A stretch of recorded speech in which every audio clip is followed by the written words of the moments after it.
Hi, so I've been asked to do this a few times, and that is make a wind belt. Now, wind belts were invented apparently by Sean Frayne in 2004, and they use a property called aeroelastic flutter. I just love the name they give to things, to be honest. I mean, all it actually means is if you hold a wet rag out in the wind, it'll flutter about, and that's something we all know, but it now has a scientific name, so that's awesome. Anyway, this aeroelastic flutter, if we take a bit of something and hold it in the wind, it'll waggle. If we can attach something to that and make that waggle in a coil, then we're going to be able to make it generate. And that's exactly what Sean Frayne did. It's also the principle, incidentally, on that weird generator that we did, and we're going to make another weird generator. But in order to make this thing, we need a couple of bits. And the first bit we're going to use is a broken hard drive. Hard drives are awesome. They're full of tons of stuff. There's a load of projects you can do for them, and I happen to have a broken one, and we're going to use that. So we're going to use a broken hard drive.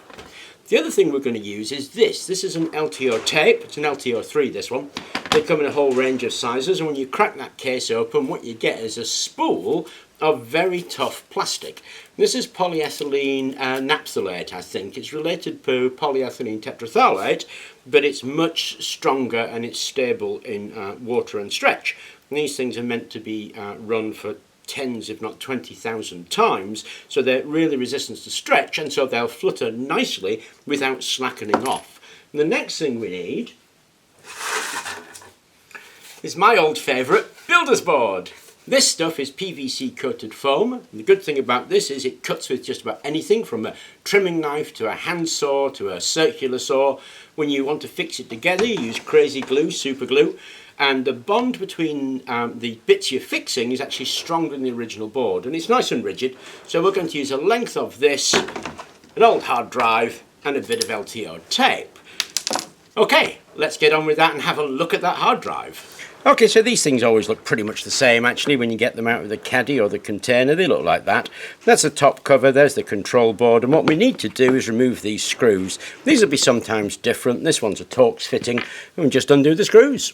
Okay, there's sometimes a hidden screw beneath the label. That's to make sure that they can get you if you void the warranty. Once you've undone those screws, just lift the top up, and that's the inside of it. That's the actual disc there where all data is recorded. That's the drive motor, and that's the read-write head. And it's that bit that we're actually after. This read-write head, along with the coil at the bottom and the magnet setup. Those bits are the bits we want. Okay, so we've removed the armature.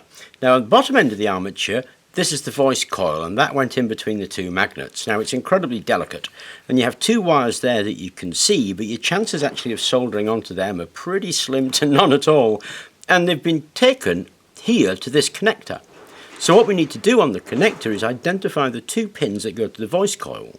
Now, I've identified them here as these two, and there should be somewhere between 4 and 14 ohms resistance.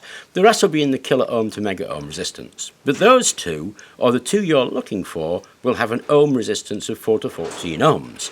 Once you recognise that, you can pluck those out, and those are robust enough for us to be able to solder on without disturbing any of this, because we want to keep this intact.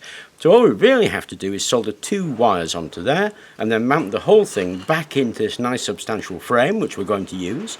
We don't need all of this stuff, so we can saw that off, and we're going to use those points here where everything was screwed down nice and tight. So that's all I'm going to do. Solder two wires here, chop this, put everything back together. Okay, that's it. We've chopped that bit off. We've soldered a wire into 1 and 2, so that's now where we're going to connect it. There's the voice coil all back together, so when that moves, it will generate, and we'll be able to take the generation off of those two wires without damaging anything in there. So now what we need to do is fix the belt to here, and then have another point some distance away to attach the other belt. And we're going to do that using the builder's board.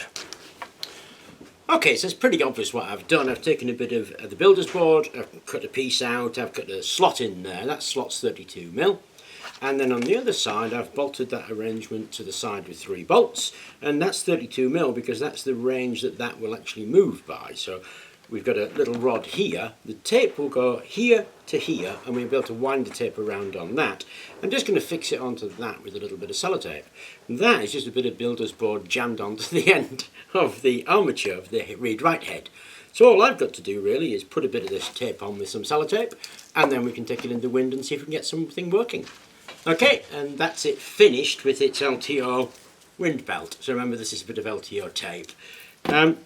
It's surprisingly responsive to the tension of that tape, actually, so that tensioner really helps, just being able to twist it. And it's just a bit of rod jammed in there.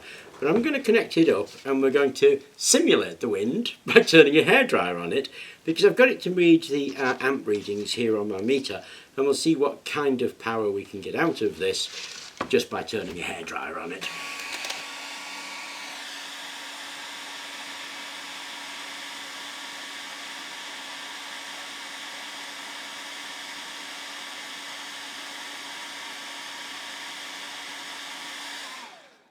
So about 13 milliamps out of it, something like that.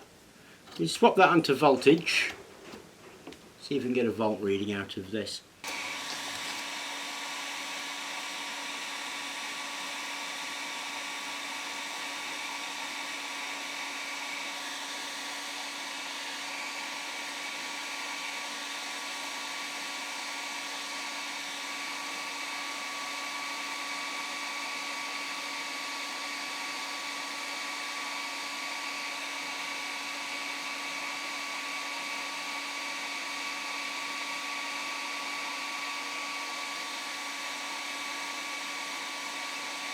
Okay, so it does seem to be very sensitive to wind direction, particularly when it's a slot like this, and also to the tension of the belt.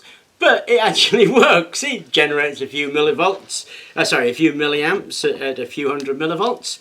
So there we go. How to make a wind belt from a hard drive and a bit of magnetic tape.